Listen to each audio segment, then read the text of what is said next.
안녕하십니까? 2013학년도 대학 수학능력시험 6월 모의평가 언어영역 듣기평가 안내방송입니다.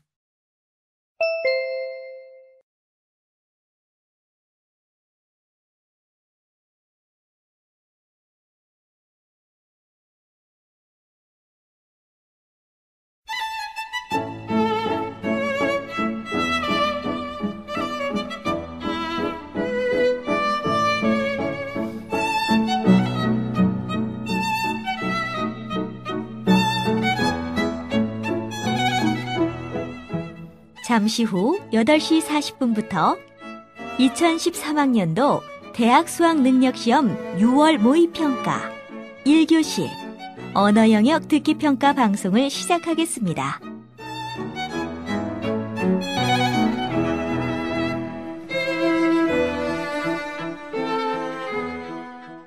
수험생 여러분은 편안한 마음으로 방송에 귀를 기울여 주시고 감독 선생님께서는 스피커의 음량을 알맞게 조절해 주십시오. 수험생 여러분은 답안을 작성하기 전에 반드시 답안지 왼쪽 해당란에 성명, 수험번호, 문형 등을 정확하게 기입하고 표기하였는지 확인하시기 바랍니다. 답란에 정답을 표기하기 전에 답안지에 있는 수험생이 지켜야 할 일을 꼭 확인하십시오. 듣기평가 문제는 1번부터 5번까지입니다. 방송을 잘 듣고 문제지에 있는 5개의 답지 중에서 맞는 답 하나만 골라 답안지의 해당란에 바르게 표기하십시오. 듣기평가는 타종 없이 시작됩니다. 이제 문제지 표지를 넘기시기 바랍니다.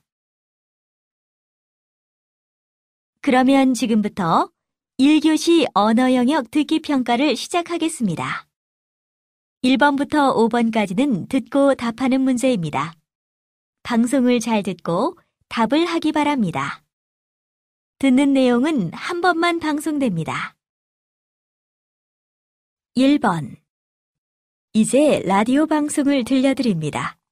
잘 듣고 물음에 답하십시오. 안녕하세요. 단어로 알아보는 삶의 지혜 시간입니다.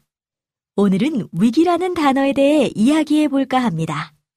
영어에서 위기를 뜻하는 단어 크라이시스는 분리하다라는 뜻의 그리스어인 크리네인에서 유래되었습니다. 크리네인은 본래 회복과 죽음의 분기점이 되는 병세의 변화를 가리키는 의학용어로 사용되었다고 합니다. 서양인들은 위기에 어떻게 대응하느냐에 따라 결과가 달라진다고 본 것인데요. 상황에 위축되지 않고 침착하게 위기의 원인을 분석하여 사리에 맞는 해결 방안을 찾을 수 있다면 긍정적 결과가 나올 수 있다는 것이죠. 한편 동양에서는 위기를 위험과 기회가 합쳐진 것으로 해석하여 위기를 통해 새로운 기회를 모색하라고 합니다. 동양인들은 관점에 따라 위기가 기회로 변모할 수도 있다고 본 것이죠. 우리는 위기라는 단어에서 어려움 속에서도 희망을 발견하고 현명하게 대처하는 동서양의 지혜를 배울 수 있습니다.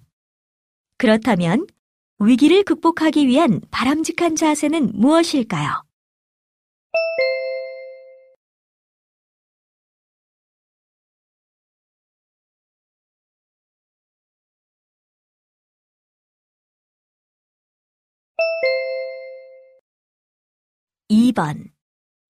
이번에는 대화를 들려드립니다. 잘 듣고 물음에 답하십시오. 다음 주에 동아리 발표회가 있잖아.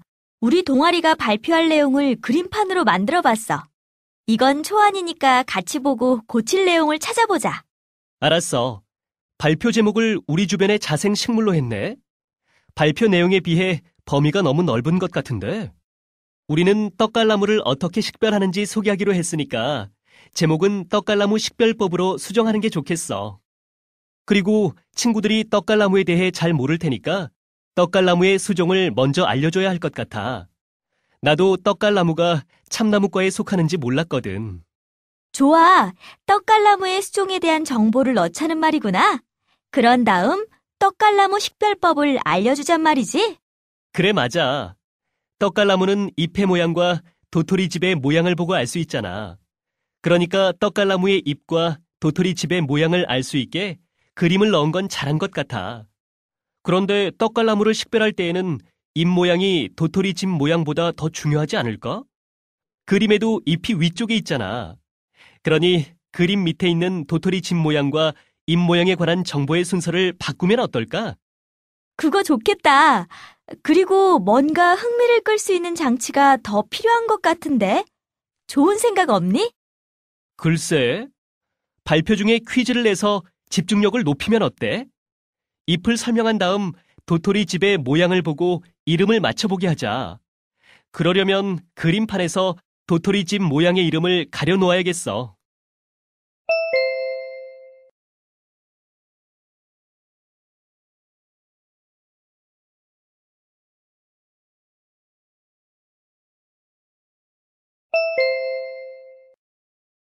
삼 번. 이번에는 뉴스를 들려드립니다. 잘 듣고 물음에 답하십시오. 의학단신입니다. 최근 질병의 치료와 관련해 새로운 약물 전달 방법이 개발되어 관심을 끌고 있습니다. 치비의 약국 또는 휴대용 약국이라 불리는 이 장치는 이름 그대로 컴퓨터 칩 위에 약국에서처럼 여러 종류의 약물을 저장해두고 필요할 때 약물이 몸 안에 퍼지게 하는 것입니다. 칩 위의 약국은 질병을 치료하기 위해 약을 복용하거나 주사기로 약물을 혈관에 주입하는 것과 달리 약물이 전달되는 시간과 양이 미리 프로그램된 칩을 환자의 몸 안에 심어 약물을 전달하는 시스템입니다. 개발자의 말에 의하면 칩 위의 약국은 장기간에 걸쳐 적정한 양의 약물을 정해진 시간에 환자의 몸에 전달하기 때문에 투약 효과를 향상시킬 수 있다고 합니다. 그뿐만 아니라 칩 위의 약국을 몸에 지닌 환자들은 약물이 프로그램된 대로 정확하게 투여되기 때문에 언제 어떤 약을 복용해야 하는지 따로 신경 쓸 필요가 없습니다. 개발자는 또 이 시스템이 각종 질병 치료에 응용될 수 있으며 앞으로 몸 밖에서 몸 안으로 신호를 보내 약물이 방출되는 정확한 양과 시간을 조절할 수 있게 될 것으로 예상된다고 밝혔습니다.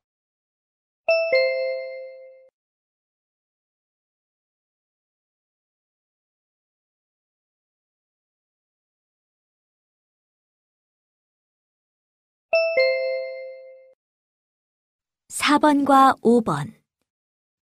이번에는 수업 내용을 들려드립니다.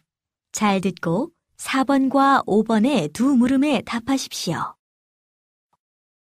자, 오늘은 지난 시간에 배운 내용과 관련해서 인터뷰 자료를 하나 들려줄 거예요.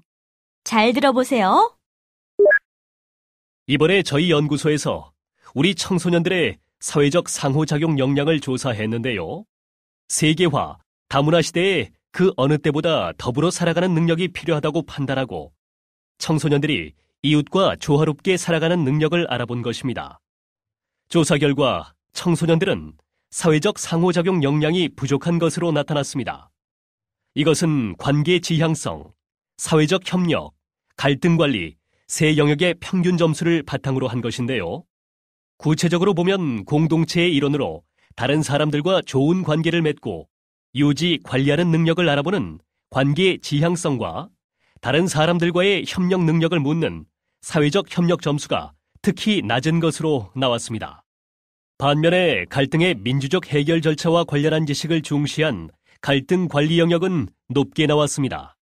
결국 이것은 우리 청소년들이 민주주의에 대한 사고나 이해력은 뛰어나지만 실제로 상대방과 조화를 이루려는 태도와 실천력은 부족하다는 얘기입니다. 어때요? 우리 청소년들의 더불어 살아가는 능력에 대한 조사 결과. 여러분의 생각이 궁금하네요. 소라가 한번 말해볼래요? 지식은 뛰어나지만 더불어 살아가는 능력은 갖추고 있지 못하다는 결과에 동의해요. 실제로 공부에 매달리다 보면 다른 사람을 배려할 여유나 여러 활동에 참여하면서 협력할 수 있는 기회를 갖기가 힘들어요. 우리들이 이웃에 대한 관심도 부족하고 다른 사람과 협력하는 능력도 부족하다는 것인데 저는 동의하기 힘듭니다. 봉사활동이다 뭐다 해서 매주 체험활동들이 얼마나 많아요? 하지만 봉사활동을 형식적으로 하는 학생들도 있어요. 제 생각에는 머리로는 아는데 몸으로 실천할 여유와 여건이 허락되지 않는 것이 문제가 아닐까 싶어요. 우리들이 다른 사람의 처지를 이해하고 협력하면서 더불어 살아가는 능력을 키울 수 있도록 학교나 지역사회에서 여건을 만들어 주셨으면 좋겠어요. 또 무엇보다 우리들은 나부터 먼저 주변을 돌아보고 배운 지식을 실천하려는 노력을 해야겠어요.